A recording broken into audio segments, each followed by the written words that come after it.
바쁜 아침 오늘 꼭 알아야 될 뉴스들만 엄선해서 정리해드리겠습니다. 듣기만 해야 계속 뉴스픽.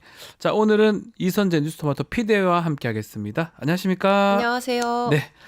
자, 그동안 검경, 공수처 세 기관이 윤석열 이 내란 관련돼서 수사를 했는데 중복 수사다 이렇게 얘기가 많았습니다. 어제 검찰이 이 사건, 특히 윤석열 내란 혐의 수사를 공수처로 이첩을 했네요. 네, 그렇습니다. 어제 검찰은 12.3 불법 비상계엄 선포 의혹과 관련해 윤석열 씨와 이상민 전 행안부 장관의 내란 혐의 사건을 공수처로 이첩한다고 밝혔습니다. 네. 공수처는 이 두 피의자를 제외한 나머지 피의자들에 대한 이첩 요청을 철회하기로 했습니다. 검찰의 윤석열 씨 수사 이첩 배경에는 중복 수사 논란이 있었습니다. 비상계엄 이후 검찰, 경찰, 공수처 세 기관은 윤석열 씨에 대한 여러 고발장을 받아 동시에 수사에 착수했습니다. 이에 지난 8일과 13일 공수처는 검찰과 경찰의 사건 이첩을 요청했습니다. 네. 경찰은 지난 16일 윤석열 씨, 김용현 전 장관, 박안수 전 계엄사령관, 여인영 방첩사령관, 이상민 전 장관 사건을 이미 공수처에 보낸 바 있습니다. 검찰은 자체 수사를 이어갔고 수사기관이 중복으로 윤석열 씨에게 출석을 요구하면서 수사 혼선을 우려하는 목소리가 커졌습니다. 내란이라는 중대한 사건에서 여러 수사기관이 경쟁을 벌이면서 수사 효율성이 떨어진다는 겁니다. 네. 결국 사건이 공수처에 이첩되긴 했지만 공수처는 대통령에 대한 직접 기소 권한이 없어 윤석열 씨 조사를 마친 뒤 다시 사건을 검찰에 넘겨야 하는 상황입니다. 네, 공수처는 수사 권한만 있고 기소 권한은 다시 또 검찰에게 갑니다. 저게 문제가 될 수가 있는데 이첩 과정에서 검찰총장이 이제 심우정이죠. 또 박세현 특수본부장하고 좀 이견이 있었다 이런 얘기가 있습니다. 어떤 내용입니까? 네, 어제자 JTBC 네. 보도에 따르면 검찰 특별수사본부의 상당수 검사들과 주요 간부들도 윤석열 씨 내란 혐의 사건을 공수처에 이첩한다는 사실을 정확히 몰랐다고 합니다.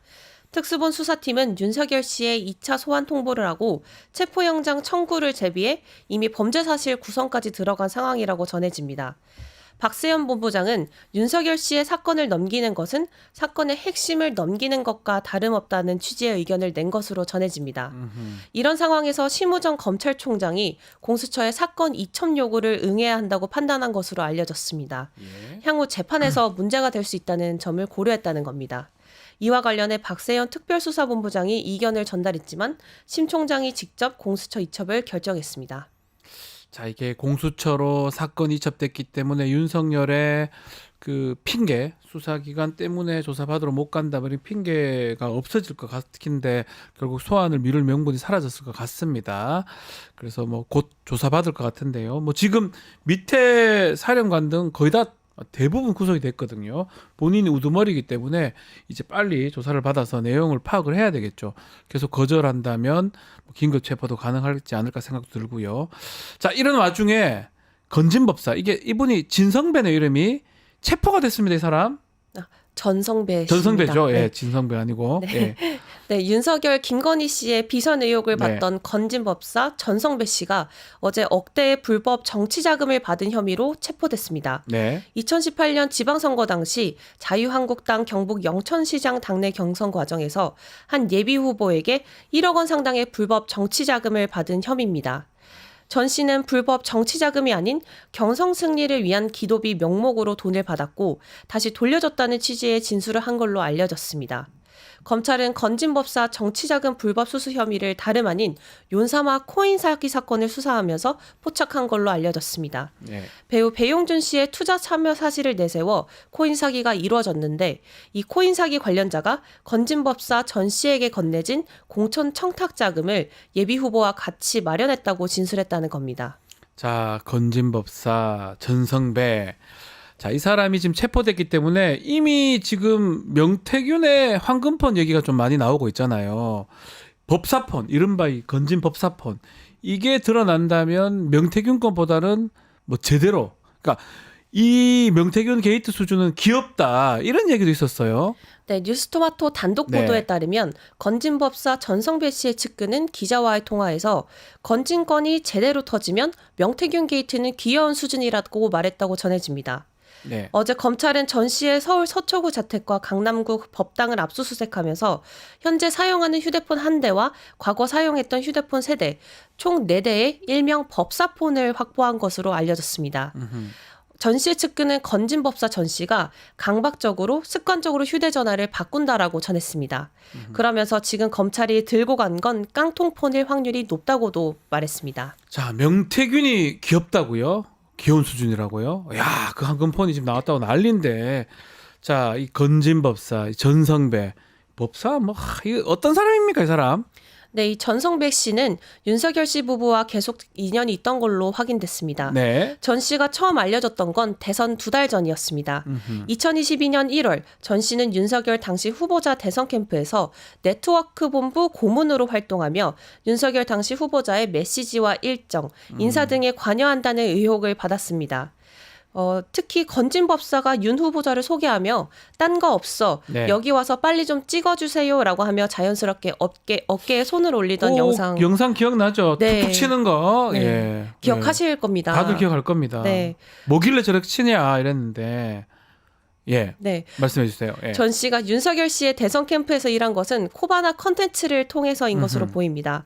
과거 전 씨는 영문으로 코바나 컨텐츠가 적힌 명함에 고문이라고 적어서 사용했다고 알려졌습니다.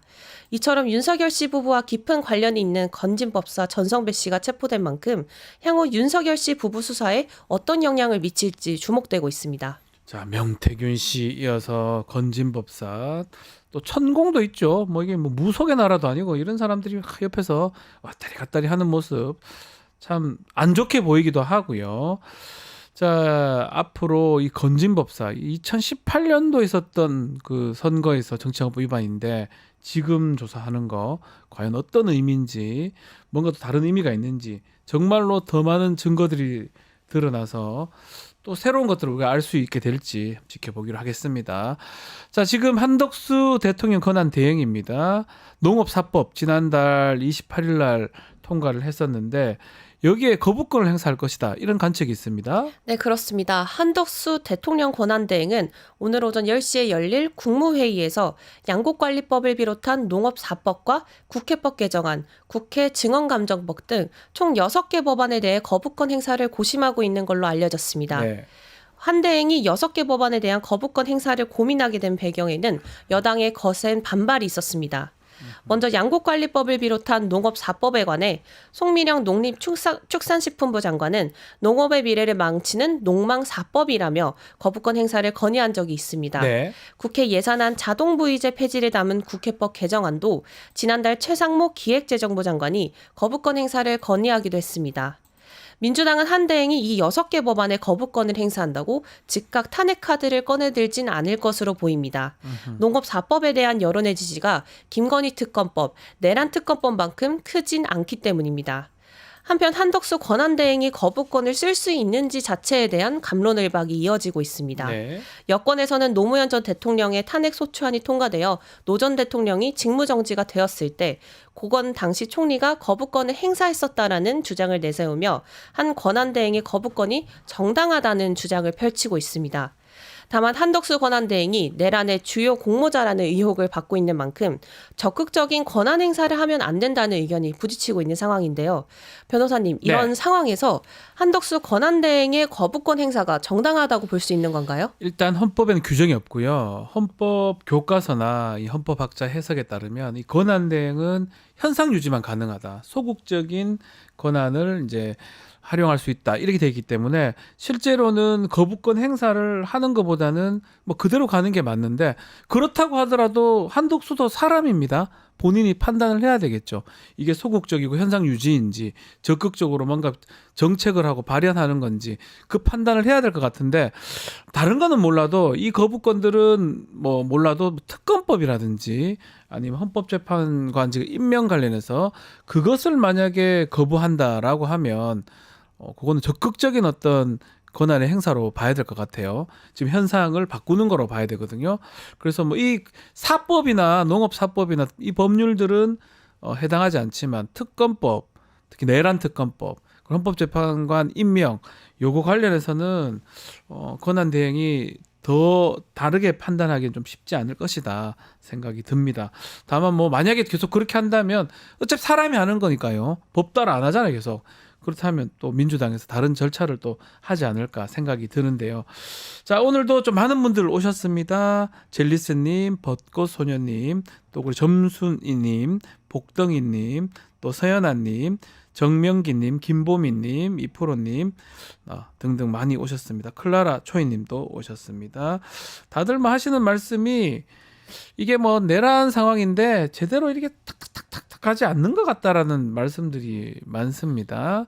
엄중한 상황이잖아요. 매우 엄중한 상황이라면 사실은 언론도 그렇고요. 특히 국민의힘이 지금 보면 계속 내란의 편을 드는 모양새예요. 재판관 임명도 안 돼, 탄핵도 안 돼, 이재명 재판 어쩌고 이재명 재판 얘기 여기서 왜 나오는데요? 뭔 상관이 있습니까? 그런 모습들이 결국 국민들이 어떻게 바라보게 될지 아마 조금 알아야 될 것 같은데요. 자, 요것 하나 좀 보죠.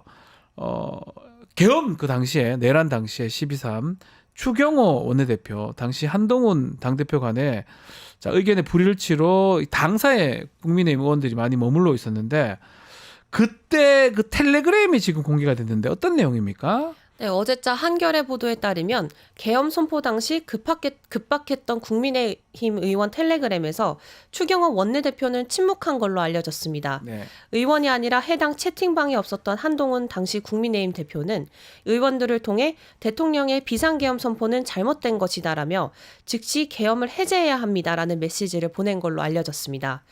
추경호 원내대표 쪽은 이 텔레그램 단체 대화방에선 말을 하지 않았지만 비상계엄이 선포되고 난 뒤 중진회의와 국회 비상회의를 잇따라 소집했다고 해명했습니다. 네. 비상의촌 장소를 국회로 재공지했지만 나경원, 윤재욱 의원 등이 국회 출입이 저지되면서 당사로 장소를 바꿨던 것으로 해명했습니다. 자, 이 뭐 추경호 지금 원내대표 사라졌어요, 언론에서. 지금 잘 안 보이는데 정말 전화를 받고 만약에 국회의원들을 그 장소에 국회 장소에 못 가게 하려고 했던 게 드러난다면 내란죄 뭐 주요 종사자가 될 가능성도 있겠죠. 그래서 그 부분도 앞으로 좀 지켜봐야 될 것 같습니다. 계속 우리 댓글에는 그런 얘기가 있습니다. 나라가 이런데 아직까지 윤석열 편드는 사람이 많다. 왜 이러느냐? 같이 내란하려고 하느냐? 뭐 이런 내용 김말룡님, 잠잠이님, 킴스님 글을 많이 주셨습니다. 댓글 많이 감사드립니다. 자, 오늘 뉴스픽은 여기서 마무리하겠습니다. 이순재 PD 감사합니다. 감사합니다. 유튜브 구독하고 실시간 채팅과 댓글을 남기시면 매일매일 7,000TTCO를 드립니다. 참여 방법은 통통물 어플을 다운로드하고 회원가입과 로그인을 해주세요. 마이페이지에서 나의 회원 고유 번호를 복사해주세요. 유튜브 구독 후 실시간 채팅이나 댓글창에 고유 번호를 한 번만 입력하면 준비 끝! 지금 유튜브 채팅과 댓글 쓰기 참여하고 7,000TTCO 받아가세요.